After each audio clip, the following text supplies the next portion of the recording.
हरि ओम नमो नमः। हम तत्पुरुष समास पढ़ा रहे हैं इस समय। तत्पुरुष समास में आज सूत्र चलेगा द्वितीय तृतीय चतुर्थ तुर्याणि अन्यतरस्याम। द्वितीय तृतीय चतुर्थ तुर्याणि अन्यतरस्याम। द्वितीय तृतीय चतुर्थ तुर्याणि ये समस्त प्रथमांत हैं। अन्यतरस्याम पे जानते हैं।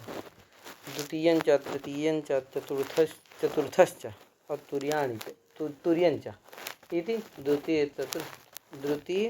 तृतीय चतुर्थ तुर्याणि और अन्यतरस्याम। एक देशी आ जाता है यहाँ तो अर्थ हो जाता है कि द्वितीय तृतीय चतुर्थ तुर्य प्रकृतिकम सुबंतम एक देशी प्रकृतिकेन समर्थेन सुबंतेन सहवा समस्यते सचा तत्पुरुषा। ठीक है, तो द्वितीयम भिक्षाया इति द्वितीय भिक्षा द्वितीय है यहाँ तब प्रकृति संबंध सुबंत हो जाएगा द्वितीय सु। अब भिक्षा गस के साथ क्या हो जाएगा, समास हो जाएगा। परवल लिंगम से क्या होगा, पर पद का लिंग हो जाएगा, द्वितीय भिक्षा स्त्रीलिंग हो जाएगा। ठीक है भैया। एक देशिना किम द्वितीयम भिक्षाया भिक्षुकस्य भिक्षाया द्वितीयम तद भिक्षुकस्य वर्तते। समझे कि भिक्षाया द्वितीय भागम वर्तते तद भिक्षुकस्य वर्तते। तो यहाँ कोई कहा कि भैया द्वितीय का भिक्षुक के साथ समास हो जाए, द्वितीय का भिक्षुक के साथ समास हो जाए, तो कहा नहीं होगा क्योंकि वो एक देशी नहीं है। भिक्षुक का एक देशी द्वितीय नहीं, भिक्षुक नहीं है। द्वितीय का एक देशी कौन नहीं है? हाँ, भिक्षुक के प्रति द्वितीय क्या नहीं है, एक देश नहीं है।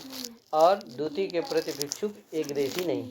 अभी तो द्वितीय का एक देशी तो कौन है, भिक्षा है, क्योंकि भिक्षा का जो द्वितीय भाग, तो भिक्षा क्या है, समुदाय है एक कोई, उसका द्वितीय भाग लिया गया है।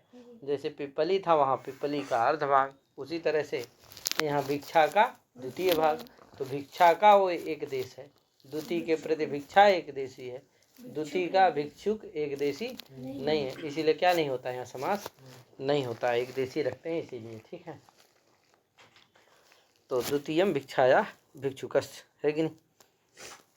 द्वितीयम इसका जो है भिक्षाया द्वितीयम भागम तद भिक्षुकस्य वर्तते। समझे कि नहीं। भिक्षाया हमें अवयव षष्ठी है भैया है। द्वितीयम इत्यत्र अन्वयति द्वितीयम इसका भिक्षुकस्य के साथ कर्मत्वेन अन्वय होता है। न लोकाव्यय से निषेध होने के कारण षष्ठी नहीं होती है। ठीक है,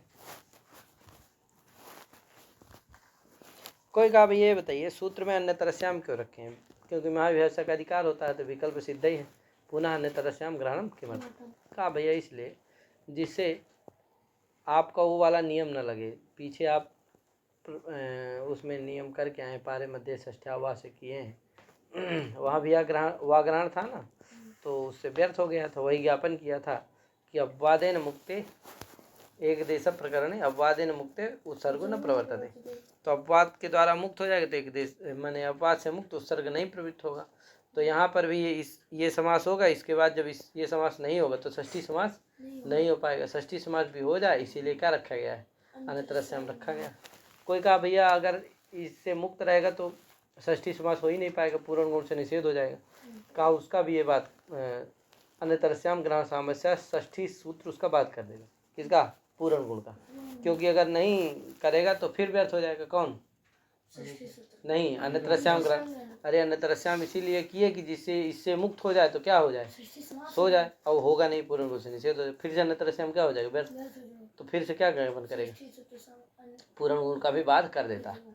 ठीक, इसके विषय में तो बात कर, सब जगह नहीं, इसके विषय में अन्यतरस्याम ग्रहण फिर से व्यर्थ पर के ज्ञापन किया।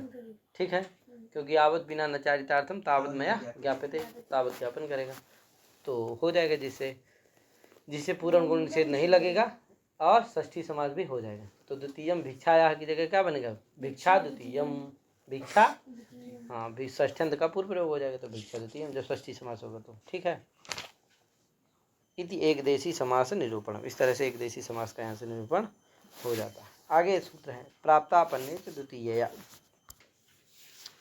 प्राप्तापन्ने च द्वितीयया 3 पद का सूत्र है। वस्तुतः इसमें 4 पद हैं, द्वितीयया और आ भी है। आ पृथक पद है, द्वितीयया के आगे आ भी है, वो पृथक पद है, प्रथमांत है, लुप्त प्रथमांत। तो जिसे आ माने अकारांतादेश भी करता है, किसको? प्राप्ता और आपन्न को क्या अकारांतादेश करता है। तो इस सूत्र का अर्थ कर लेना, प्राप्त और आपन्न शब्द का द्वितीयांत के साथ समास होता है, यानी प्राप्त आपन्न प्रकृतिकम सुबंतम द्वितीयांताभिन्नेन समर्थेन सुबंतेन सह सह सह व समस्यते, है कि नहीं? सच तत्पुरुषः और अनयोः माने प्राप्तापन्न शब्दयोः अकारांतादेशस्य होती है कि नहीं?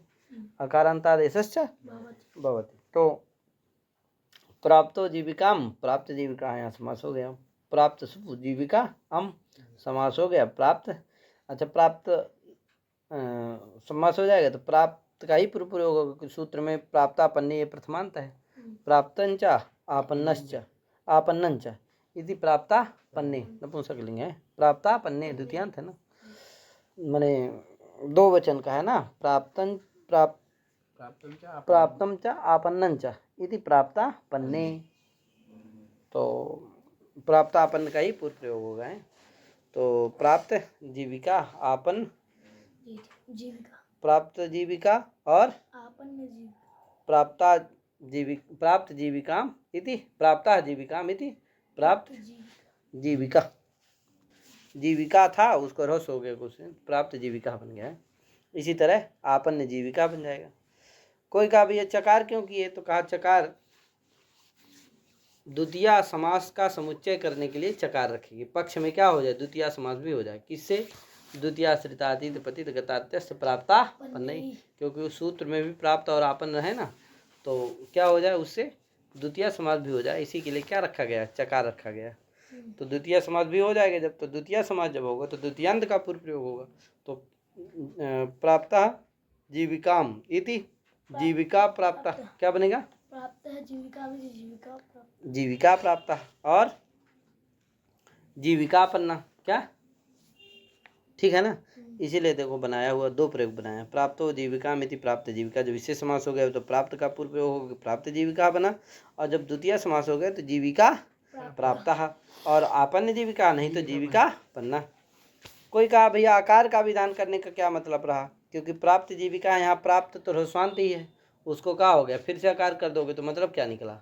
कहा भैया जब स्त्रीलिंग के साथ समास करेंगे, यानी कि करेंगे प्राप्ता जीविका जीविकाम प्राप्ता या स्त्री सा प्राप्त जीविका स्त्री, यहाँ पर क्या नहीं होगा, प्राप्ता जीविकाम इति प्राप्त जीविका स्त्री। अब यहाँ पर प्राप्ता है और जीविका है, जीविका अम है, प्राप्ता सु और जीविका अम, इसी तरह से आपन्ना सु और जीविका अम माने हाँ जीविका अम। यहाँ पर भी क्या हो जाएगा, समास हो जाएगा, तो प्राप्ता जीविका बनेगा, आपन्ना जीविका बनेगा। वो जो प्राप्ता में आकार है, आपन्ना में जो आकार है वो कहाँ जाएगा, सो नहीं पाएगा। इसीलिए क्या करना पड़ेगा, यहाँ अकारांतादेश कर देते हैं। जब अकारांतादेश कर देते हैं तो प्राप्त जीविका और आपन्न जीविका ऐसा बन जाता। ठीक है भैया, यही तो लिखा इस सूत्र द्वितीयया आ इति छित्वा अकारो विधीयते तेन जीविका प्राप्त स्त्री प्राप्त जीविका आपन्न जीविका ऐसा भी बन जाता है। इसीलिए इसमें क्या करना चाहिए, आकार का भी विधान ये सूत्र करता है। ठीक है, यद्यपि कहते हैं कि भैया वो सूत्र द्वितीय श्रितादि में समास हो ही जाएगा, क्योंकि वहाँ भी प्राप्त और आपन्न का ग्रहण है, और वो भी तो व्यर्थ ही हो जाएगा अगर यही भर समास होगा, द्वितीय समास होगा ही नहीं, तो उसमें प्राप्त और आपन्न का ग्रहण क्या हो जाएगा, व्यर्थ हो जाएगा। अतः ग्रहण सामर्थ्यात् पक्ष में क्या हो जाएगा, द्वितीय समास हो ही जाएगा। अतः चकार उसके अनुक्त उसके समुच्चय के लिए रखने की जरूरत नहीं है, ऐसा भी कहा जाता है। ठीक है, आगे सूत्र है कालाह परिमाणिना। क्या सूत्र है, कालाह परिमाणिना। कालाह परिमाणिना का अर्थ करना भैया, देखो वृत्ति लिखा परिच्छेद वाचिना सुबंतेन सह कालाह समस्यन्ते, यानी कालवाचक थोड़ा सा इसको सुबंतेन जो तृतीयांत है उसको बाद में कर लेना, ये कर लेना चाहिए। सब जगह प्राय ऐसे लिखा रहता है, जो तृतीयांत होता है उसको पहले लिख देते हैं और जो सुबंत होता है उसको बाद में। तो उसको क्या कर लीजिएगा, पहले सुबंत वाला प्रथमांत वाला फिर तृतीयांत वाला, तो क्या हो जाएगा, मतलब अर्थ वही है, कोई इसमें वो नहीं है। तो काला काल प्रकृतिकम सुबंतम काल प्रकृतिकम सुबंतम काल प्रकृतिक यत्सुप तदंतम है, तो काल प्रकृतिकम सुबंतम परिच्छेद वाचि प्रकृतिकेन समर्थेन सुबन्तेन सह सह समस्यन सह समस्यते स च तत्पुरुषः, है कि नहीं। तो सा वा समस्यते कर लेना है। तो मासो जाता स्थिति मास जाता, यहाँ क्या हो जाएगा, मास काल विशेष का वाचक लेना है भैया। तो काल विशेष वाची कौन है, मास शब्द काले का वाचक है। और जातस मास सु जात गस के साथ समास हो गया, मास जाता बन गया, क्योंकि कालवाचक का ही पूर्व प्रयोग होगा तो मास जाता। षष्ठी समास होता तो जात षष्ठ्यंत का पूर्व प्रयोग होता तो जात मासा बनता। ठीक है, मास जाता। विग्रह में मासो जातस्य जातस्य मासः ऐसा विग्रह है तो मास प्रधान है, लेकिन समास में जात प्रधान है। क्यों, मास जाता दृश्यताम, मास जातो दृश्यताम इत्यादि में जात का ही कर्मत्वेन अन्वय होता है कि नहीं, इसलिए जात ही क्या है, प्रधान है। माने एक महीना का ये जात है, जननाश्रय है। ठीक है, तो परिच्छेदक कौन हुआ, मास हुआ कि नहीं हुआ, परिच्छेद कौन हुआ, जात हुआ, क्योंकि एक मास का कौन है, जात है। परिमाणी, परिमाण माने परिच्छेदक होता है, परिमाणी माने होता है परिच्छेद्य। ठीक, परिमाण किसको कहते हैं, परिच्छेदक को, और परिमाणी किसको कहते हैं, परिच्छेद को। इसीलिए परिमाणिना का अर्थ हो गया परिच्छेद्य वाचिना। ठीक है, तो समास में कौन प्रधान है, मास, और विग्रह समास में जात प्रधान है, क्योंकि मास जाता है दृश्यताम इत्यादि दर्शनादि क्रिया में जात का ही अन्वय होता है कि नहीं। मास से जो परिच्छेद जननाश्रय है उसी का क्या होता है, अन्वय होता है, इसलिए जात का ही कर्मत्वेन अन्वय होता है, इसलिए वही प्रधान है। और विग्रह में मास प्रधान है, जातस्य मासः। ठीक है, वो विशेष विशेषण भाव एकार्थी भाव से गम्य है। कहीं कहीं पुस्तक में मासो जातस जाता मासो जातस्य यस सा ऐसा भी पढ़ा जाता है। तो मास परिच्छेद्यो जाता, विग्रह से होता है जात परिच्छेदको मासा, है कि नहीं, जात का परिच्छेदक मास ऐसा होता है, और मास परिच्छेद्यो जाता है ये समास से बोध होता है। जो मास है वो जनन का, उत्पत्ति का साक्षात परिच्छेदक है, और जनन द्वारा जननाश्रय वही जनन द्वारा तदाश्रय का भी परिच्छेदक है। ठीक है, जनन उत्पत्ति द्वारा तदाश्रय उत्पत्ति आश्रय जो देवदत्ता आदि है उसका भी परिच्छेदक। ठीक है, क्योंकि क्रिया का परिच्छेदक होता है काल, है कि नहीं, क्रिया भेदाय कालस्तु संख्या सर्वस्य वेदिका। तो मास जो है काल जनन क्रिया का साक्षात परिच्छेदक है, और जनन द्वारा तदाश्रय का भी परिच्छेदक।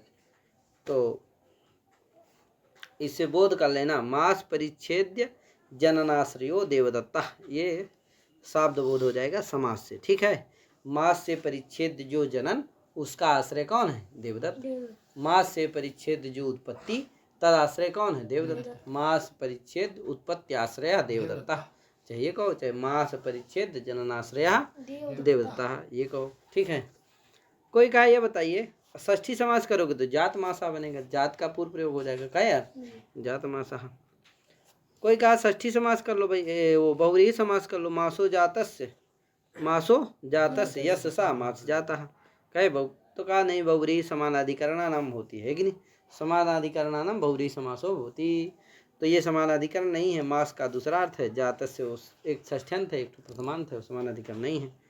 और निष्ठा से जात शब्द का क्या होने लगेगा, निष्ठा से पूर्व निपात भी होने लगेगा। ठीक है, जाति काल सुखादिभ्या परा निष्ठा वाचा, है कि नहीं, इसमें क्या करो, अगर इसे पर करो तो ठीक नहीं है, सुखादि में इसका पाठ करना कल प्रामाणिक नहीं है, प्रामाणिका भावात तत्र पाठा न कर्तव्य। ठीक है, जाति काल सुखादि में इसका पाठ करना, कल्पना करना प्रमाण भावात गौरव होगा, इसलिए वहाँ पूर्व प्रयोग नहीं हो सकता है। तत्वनिकार कहते हैं कि नहीं, यद्यपि हो सकता है जाति काल सुखादिभ्या से, लेकिन फिर भी षष्ठी समास के अपवाद के लिए इसका आरंभ करना जरूरी है। षष्ठी समास का अपवाद हो जाए इसके लिए इसका आरंभ करना आवश्यक है। और भी मासो जातवतो यश सा मास जातवान, इसके लिए क्या करना है, इसका आरंभ करना आवश्यक। मासो जातवतो यशसा, क्योंकि यहाँ निष्ठा नहीं है, इसलिए यहाँ इसके लिए भी इस सूत्र की क्या है, आवश्यकता है। दूसरी बात, ये समान अधिकरण में करता है, समान अधिकरण बहुरी समास समान अधिकरण में होता है, होगा ही नहीं है व्यधिकरण में, वो ज्ञापनात् होता है तो सार्वत्रिक नहीं होता है। ठीक है, तो इत्यादि सब विचार हैं इसमें। आगे द्वह जाता, क्या द्वह जाता, द्वयो जातस्य, ये द्वह इति द्वह जाता है कि नहीं, तो द्वह सु और जात गस समास हो जाएगा, द्वह जाता बन जाएगा। यहाँ भी द्वह क्या है, काल का वाची। अब कहा द्वह कैसे बनता है, तो उसके लिए पहले क्या करना, द्वयो अनो समाहारा इति द्वह, द्वयो अनो समाहारा इति द्वह, द्वि ओस आन ओस अथवा द्वि ओस ओस समास हो जाएगा, और समाहार तद्धितार्थ तत्पद से और विभक्ति का लूप करके, और क्या हो जाएगा, द्वि आहान हो जाएगा है। और फिर क्या हो जाता है, टच हो जाता है, और टच होने के बाद आहान में जो क्या है, टी है, आहान में अन, उसका क्या हो जाता है, लोप हो जाता है, तो क्या बनता है, द्वि अदंत हो जाता है, और यण होकर के द्वह बन जाता है, और पुल्लिंग हो जाता है रात्रान्हा पुंसी से है। यहाँ आहन को अन्न आदेश नहीं होता है, न संख्यादेश समाहारे, इससे निषेध हो जाता है, जिससे अहंस अहंस को अन्न आदेश नहीं होता है। ठीक है, तो द्वि द्वि द्वि द्वह बन गया है। अब फिर करते हैं द्वयो जातस्य इति द्वह जाता, यहाँ क्या हो जाता है, समास होकर के द्वह जाता बन जाता है। ठीक है, काला परिमाण समास हो जाएगा, कालवाचक द्वह हो गया और सुबंध हो गया द्वह सु, उसका जात गस के साथ परिच्छेदवाची जो परिमाणी वाची है उसके साथ समास हो जाएगा, तो द्वह जाता बन गया है। अब कहे द्वन्ह जाता प्रयोग बनाना, द्वन्ह जाता, द्वन्ह जाता का विग्रह करेंगे, द्वे अहनी जातस्य यस सा द्वन्ह जाता प्रयोग बनता है। अब कोई कहा, ये बताइए, द्वि औ अहन औ जात गस है, यहाँ कहा भैया ये बताइए कि समास कैसे होगा, काला परिमाण सिर्फ समास ही नहीं होगा, क्योंकि द्वि अहन ये क्या है, माने उस सुबंध का सुबंध के साथ समास होता है, एक तो विशिष्ट सुबंध का दूसरे सुबंध के साथ समास होता है, तो जहाँ दो सुबंध होते हैं वहीं समास होता है। यहाँ समासों के बहुत सारे सुबंध हैं, हमें 3 सुबंध है तो बहुत सारे नहीं है महाराज, 1 से 2 हो जाए और 2 से तो बहुत हो जाते हैं क्या यार, तो यहाँ समास कैसे होगा, तो इसके लिए एक वार्तिक बनाया कि भैया उत्तर पदेन परिमाणिना दुगो सिद्धये बहुनाम तत्पुरुषस्य उपसंख्यानम, ये वार्तिक का उत्तर पद जो परिमाणी है यानी परिच्छेद वाचिक है, जैसे द्वि अहनी और जातस्य है, तो जात क्या है, परिच्छेद वाची है, परिमाणी वाची है, तो उत्तर पद परिमाणी जो जात है उसके परे रहते या तन्निमित्तक दुगु की सिद्धि के लिए बहुपदों का भी तत्पुरुष समास कहना चाहिए, लेकिन क्योंकि जब वो उत्तर पद जात जो है परिमाणी जो है, कौन जात, परिच्छेदवाची कौन है, जात, वो उत्तर पद में जब परे रहेगा तभी क्या होगा, तद्धितार्थो तत्पद समाहारे से उत्तर पद परे रहते द्विअहन का क्या होगा, तत्पुरुष समास होगा। ठीक है, तो आता भी वो संख्या पूर्व से दुगु होंगे द्विअहन कहे, तो इसका मतलब उत्तर पद परिमाणी वाची जो जात है उसके परे रहते दुगु की सिद्धि के लिए क्या करना चाहिए, बहुनाम तत्पुरुषस्य उपसंख्यानम, बहुतों का तत्पुरुष हो जाता है, तो यहाँ बहुतों का तत्पुरुष हो जाएगा इसी से, किसे, काला परिमाणिना से हो जाएगा, तो हो जाएगा, अथवा इस वार्तिक से हो जाएगा, तो समास होने के बाद विभक्ति का लूक करके, अच्छा द्वि औ आहन औ आगे जात गस है, अब ये जात गस क्या हो गया, समास हो गया। समास का चरमा अवयव जो होता है वही उत्तर पद से लिया जाता है। तो समास का चरमा अवयव कौन हो गया, जात। जात गस उसके परे रहते तद्धितार्थोत्तर पद समाहारे जैसे क्या हो जाएगा, उत्तर पद परे रहते, उत्तर पद परे रहते समास हो जाएगा। तो किसका किसका, द्वि और आहन का। उत्तर पद परे कौन हो जाएगा, जात गस उसके परे रहते जात और द्वि और आहन का समास हो जाएगा। और संख्या पूर्व दुगु से दुगु हो जाएगा। तो द्वि आहन क्या हो गया, दुगु समास हो गया। समझे कि नहीं, दुगु समास की सिद्धि हो गई कि नहीं हो गई। किसके परे रहते, जात जो परिच्छेद परिमाणवाची है उसके परे रहते, उसके उस उत्तर पद के परे रहते। द्वियान का क्या हो गया, दुगु हो गया। क्या है, तद्धितार्थोत्तर समाहारे से समास हुआ और वो संख्या पूर्वक जो होता है वो दुगु हो जाता है, तो दुगु हो गया। तो द्वि आहन हो गया। अब क्या होगा, इसके बाद राजा सके व्यस्त टच हो जाएगा। अन्योन्यतेभ्या से आहन को क्या हो जाएगा, यहाँ अन्नादेश हो जाएगा और आ का लोप हो करके टच मिल जाएगा तो द्वंद्व बन जाएगा। क्या, यहाँ न संख्यादेश समाहारे से निषेध नहीं होगा क्योंकि यहाँ समाहार में समास नहीं हुआ। ठीक है ना, द्वयो अन्नो समाहारा, वहाँ पर समाहार में समास हुआ था, यहाँ नहीं हुआ। यहाँ उत्तर पद परे रहते समास हुआ, उत्तर पद निमित्तक समास है, इसलिए निषेध नहीं होगा।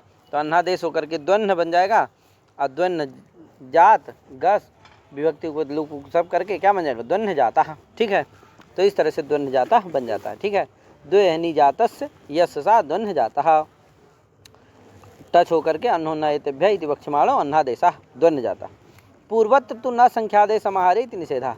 पूर्वत्र माने द्वह जाता, यहाँ पर क्या नहीं होगा, आहन को अन्नादेश नहीं होगा। क्यों, न संख्यादेश समाहारे से क्या हो जाता है, टच का अन्नादेश का निषेध हो जाता है, इसलिए नहीं होता है। ठीक है, आगे सूत्र है सप्तमी सौंडई।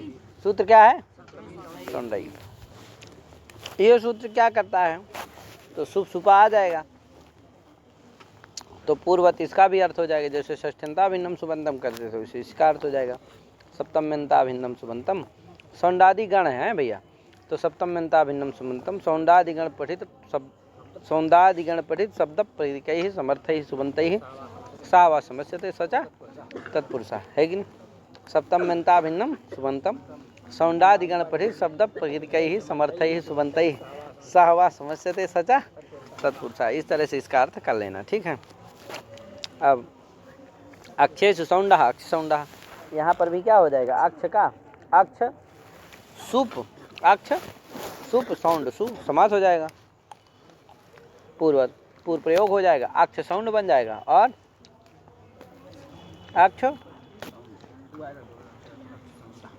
अक्ष सौंडा बन जाएगा है? अक्ष। ठीक है,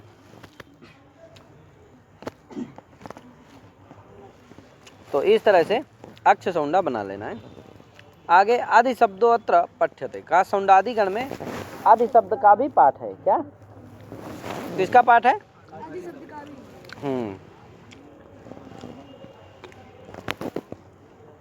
आगे साउंड कहते हैं, साउंड क्रिया कुशला है कि नहीं। साउंड क्रिया में जो कुशल है वही क्या है, सौंडा है। सौंडा क्रिया कुशला, अक्ष विषयक क्रीड़ा कुशला इत्यर्थ। अक्ष विषयक क्रीड़ा में कुशल जो उसी का अक्ष सौंडा कहते हैं। अब ईश्वराधीन प्रयोग बनता है। क्या बनता है, ईश्वरे अधि, इस विग्रह में इसका लौकिक विग्रह होगा और अधिर ईश्वरे से अधि की क्या हो जाती है, कर्मवचनी संज्ञा हो जाती है। और यस्माद अधिकम यस्य चेत् सर्ववचनम तत्र सप्तमी, इससे क्या हो जाती है, ईश्वर सप्तमी हो जाती है ईश्वर में। तो ईश्वर गी अधि, क्या, ईश्वर गी आधि। अब तदंत का यानी सप्तम्यंत का पूरा कौन, ईश्वर गी आधि। सौंडा ईश्वर की सप्तम्यंत हो गया और अधि क्या हो गया, सौंडादिगण पठित शब्द हो गया, तो तदंत का समास हो जाएगा। ईश्वर अधि का ईश्वर के साथ समास हो गया, व्यक्ति का लुक करके क्या बना, ईश्वर अधि बन गया। क्या बन गया, ईश्वर अधि दीर्घ हो जाएगा, ईश्वराधि बन गया। क्या बन गया, अब क्या होगा, एक सूत्र है अध्युत्तर पदार्थ खा, इससे क्या हो जाएगा, खा हो जाएगा। अखा को क्या होगा, ईन होगा। तो ईश्वर ईश्वराधि ईश्वराधि ईन, ईश्वराधि ईन मिला दो। यहाँ ईन जो है तद्धित है, क्योंकि खा तद्धित था, ईन भी तद्धित है, उसके परे रहते पूर्व की क्या हो जाएगी, भर संज्ञा हो जाएगी। और ईश्वराधि में जो धकार उत्तरवर्ती इकार है, अधिक का इकार है, उसका लोप हो जाएगा। जैसे क्या ईश्वराधि ईन मिला दो, ईश्वराधीन और सु करो तो ईश्वराधीना, ईश्वरे अधि इति ईश्वराधीना, ईश्वर के जो अधीन है। अब सूत्र आया सिद्ध शुष्क पक्व बंधैश्च। सूत्र क्या है, सिद्ध शुष्क पक्व बंधैश्च एतैः सप्तम्यन्तं प्राग्वत्। माने सिद्ध का, शुष्क का, पक्व का और बंध का, इनका सबका क्या होता है, सप्तम्यंत के साथ समास होता है। समझे कि नहीं। तो सप्तम्यंताभिन्नम सुबंतम सिद्धाद्यन्यतम प्रकृतिकैः समर्थैः सुबंतैः सावा समस्यते सचा। सिद्धाद्यन्यतम जो समर्थ सुबंत है उनके साथ क्या हो जाता है, समास हो जाता है।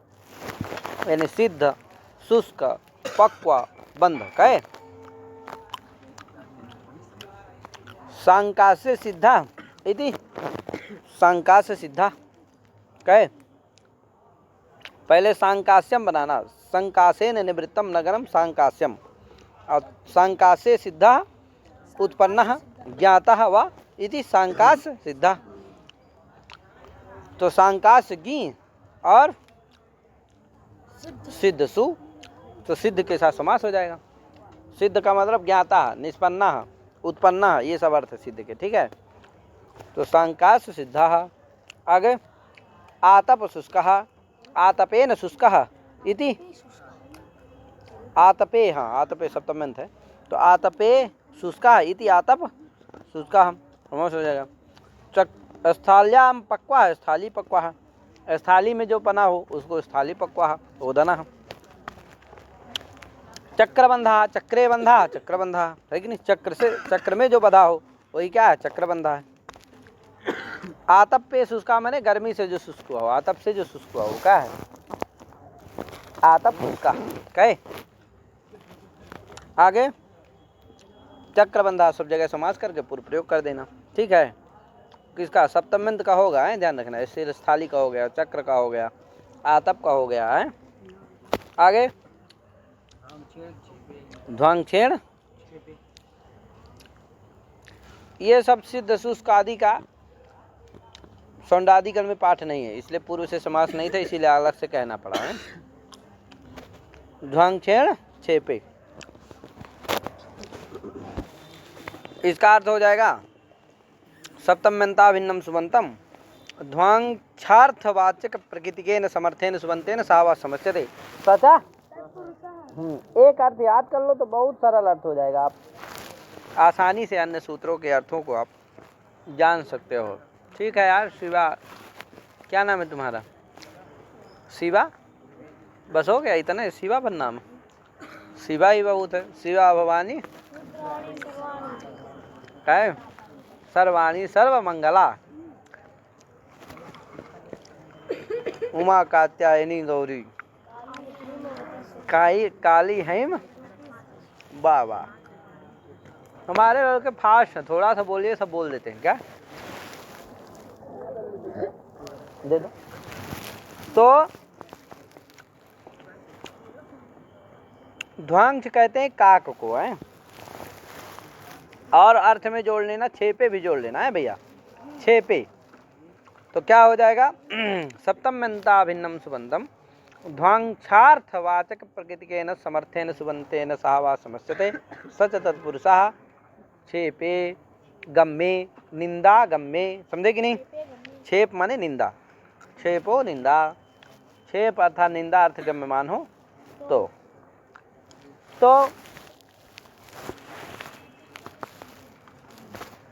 ध्वांश से ध्वांक्षार्थवाचक शब्द लेना है। तो ध्वांश माने होता है काक, तो ध्वांश शब्द भी लेना है, और ध्वांक्षार्थवाचक शब्द कौन है, काक है, तो काक भी ले लेना है। समझे कि नहीं। तो ध्वांश के साथ भी समास होगा, और ध्वांक्षार्थवाचक जो काक शब्द है उसके साथ भी समास हो जाएगा। तो जैसे उदाहरण दिया, तीर्थ ध्वांक्षः, तीर्थ ध्वांक्षा का विग्रह है तीर्थे ध्वांश इव इति तीर्थ ध्वांक्षः। तीर्थ में ध्वांश यानी कौवे के समान जो रुकता है उसको तीर्थ ध्वांछा कहते हैं। जैसे कौआ क्या करता है, एक जगह ज़्यादा देर तक नहीं रुकता है, ज़्यादा समय तक नहीं रुकता है, थोड़ा देर रुकेगा फिर दूसरी जगह चला जाएगा, दूसरी जगह। वैसे जो क्या करता है, तीर्थ में ध्वांस की तरह रहता है, वहाँ रुक करके त्याग, तपस्या, दान, पुण्य आदि, भंडारा, पूजन आदि नहीं कराता है, ब्राह्मणों को दान नहीं देता, पूजन नहीं करता, भंडारा नहीं कराता, वितरण नहीं कराता, गरीबों को बांटता नहीं, दान नहीं देता, बस आया जल्दी से भगा। सोचा पंडित जी मांग न ले, सोचा गरीब कहीं मांग न ले, सोचा कहीं भंडारा न देना पड़ जाए, तुरंत क्या करे, भाग जाए। वो क्या है, तीर्थ ध्वांसा है, समझे कि नहीं।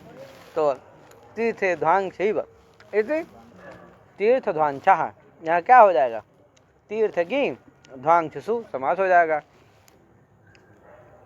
तो तीर्थ ध्वांसा है, बताओ इसे तीर्थ ध्वांसा से निंदा प्रतीत है कि नहीं प्रतीत है, कि प्रशंसा इससे गम्यमान है, निंदा गम्यमान है कि बड़ा कुचिया है, दरिद्र है, म्लेच्छ है, ये सब क्या है, निंदा उससे प्रतीत। इसलिए तीर्थ का कहा कहे, तीर्थ गुरु का कहा है कि नहीं, गुरु पार्श्वे यह काक इव तिष्ठति सा गुरु का कहा है कि नहीं। विद्यालय का कहा बना लेना, का विद्यालय में जो काक के समान रहता है, तुरंत खोजता है कि कब भागे हम, क्या समय मिल जाए, कब छुट्टी मिल जाए, कब भागे शादी में, कब भागे ब्याह में, कब कहाँ भागे, कहे तो विद्यालय का इस तरह बना लेना, ठीक है। विद्यालय ध्वंसा है, ठीक है भैया। अर्थक ग्रहण का प्रयोजन देखो, तीर्थ का कहा दिया, यहाँ समास हो गया काक का, और नहीं तो ध्वंस के साथ ही केवल समास आता, तो काक के साथ नहीं होता, क्योंकि काक ध्वंस नहीं है। अरे ध्वंस दूसरा शब्द है काक, और जब ध्वंसार्थक शब्द ले लिए तो ध्वंसार्थक शब्द ध्वंस भी है और काक भी है, क्योंकि काक माने भी हो, ध्वंस माने ध्वंस माने काक, और काक माने भी काक, इसलिए ध्वंसार्थक शब्द दोनों है। कृत्यई ऋणे सूत्र आया, क्या है, कृत्यई ही ऋणे, दो पद का सूत्र है। अर्थ कर देना,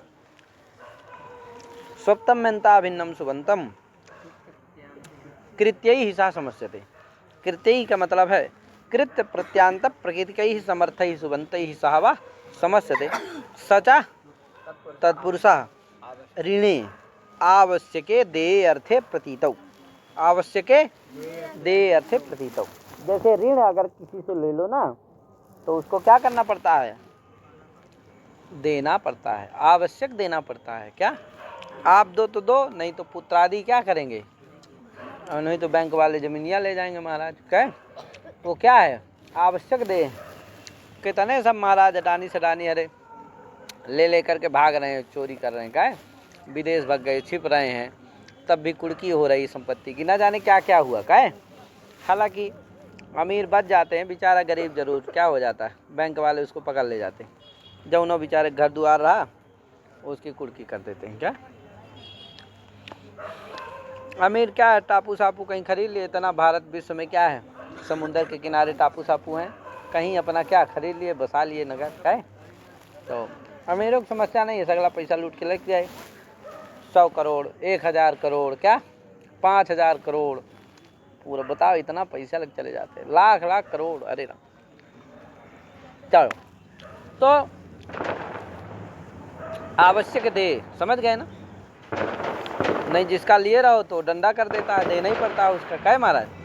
तो आवश्यक ऋण जो होता है वो आवश्यक दे होता है, तो यहाँ ऋण से मतलब है आवश्यक दे अर्थ की प्रतीति हो तो, है कि नहीं, ऋण से यही विवक्षित है।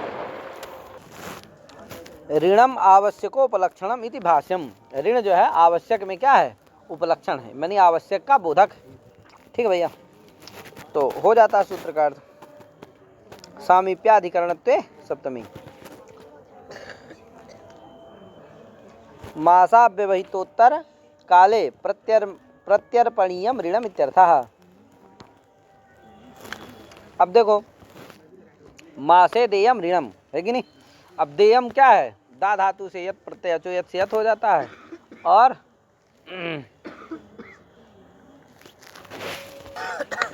ईद्यत से क्या हो जाएगा, दा धातु है, यत होगा और अचो यत से, और ईद्यत से यत यत परे रहते आ को ई हो जाता है तो दी या बन जाता है, साधुवत का गुण हो जाता है दे या हम देयम बन जाता है। तो देयम क्या है? कृत प्रत्यांत है, क्योंकि यत क्या है?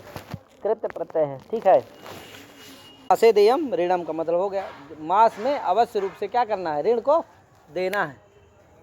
तो ऋण का नाम नियोगोपलक्षणार्थम, निक्रा है नियोग का उपलक्षण है, माने कि आवश्यक दे अर्थ का बोधक है। पूर्वाण्य गेयम साम, पूर्वाण्य गेयम साम। अच्छा, आवश्यक का उपलक्षण है, आवश्यक का बोधक है, इसीलिए क्या होता है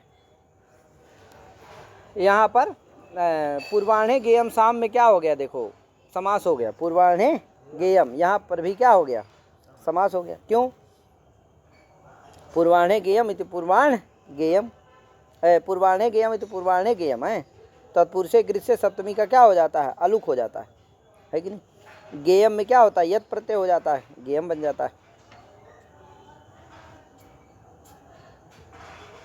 अब देखो यहाँ पर भी पूर्वाह्न के समय माने पूर्व अन्न के पूर्वावय में है कि नहीं, दिन के पूर्व में क्या करना चाहिए? शाम का गायन करना चाहिए, अवश्य करना चाहिए। ब्राह्मण को पूर्वाह्न में शाम का अवश्य गान करना चाहिए। तो यहाँ पूर्वाह्न गेयम शाम, यहाँ पर भी अवश्य अर्थ की प्रतीति है कि नहीं है? इसलिए क्या हो जाता है? यहाँ पर भी समास हो जाता है। अन्यथा अगर निर्णय भर की प्रतीति हो जहाँ वहीं पर समास हो तो यहाँ तो हो जाएगा अवश्य मासे देयम ऋणम, यहाँ पर समास हो जाएगा, लेकिन पूर्वाह्न गेयम शाम यहाँ पर हो पाएगा? नहीं हो पाएगा, क्योंकि ऋण अर्थ की प्रतीति नहीं है। आगे सूत्र संज्ञायाम है। सप्तम्यंतम सुबह प्रागवत संज्ञायाम, सप्तम्यंता भिन्नम सुबंतम समर्थेन सुबंतेन सह समस्यते, समर्थेन सुबंतेन सह नित्यम समस्यते असचा तत्पुरुषा, है कि नहीं? ये नित्य समास है, क्योंकि वाक्य ने संज्ञा अनवगमात नित्य समासोयम, है कि नहीं? पूर्व में आपको बता चुके हैं हम कि वाक्य के द्वारा क्या होता है? वाक्य के द्वारा संज्ञा हो गया हो, वाक्य के द्वारा संज्ञा की प्रतीति नहीं है और समास के द्वारा है वृत्ति विग्रह समानार्थकत्व का भंग हो जाएगा। इसीलिए क्या करना है? सब बता चुके हैं। अरण्य तिलका वने कसेरुका हलदंतादि सप्तम्या हलुक। अरण्य तिलका, अरण्य की तिलक जस यहाँ समास हो जाएगा। अरण्य तिलका सप्तमी का लुक प्राप्त है लेकिन नहीं होगा, तत्पुरुष से हलदंता सप्तम्या से क्या हो जाता है? सप्तमी का अलुक हो जाता है। अरण्य तिलका संज्ञा विशेष है, समझे कि नहीं? वने कसे रुका, ये भी सब संज्ञा शब्द हैं। आगे सूत्र है अक्तेना हो रात्रा वयवा, अक्तेना हो रात्रा वयवा, ये सूत्र है। अब आगे पढ़ाएंगे दूसरे पाठ में, इतने पढ़ाते हैं। हरि ओम नमो नमः, जय श्री राम, राधे राधे।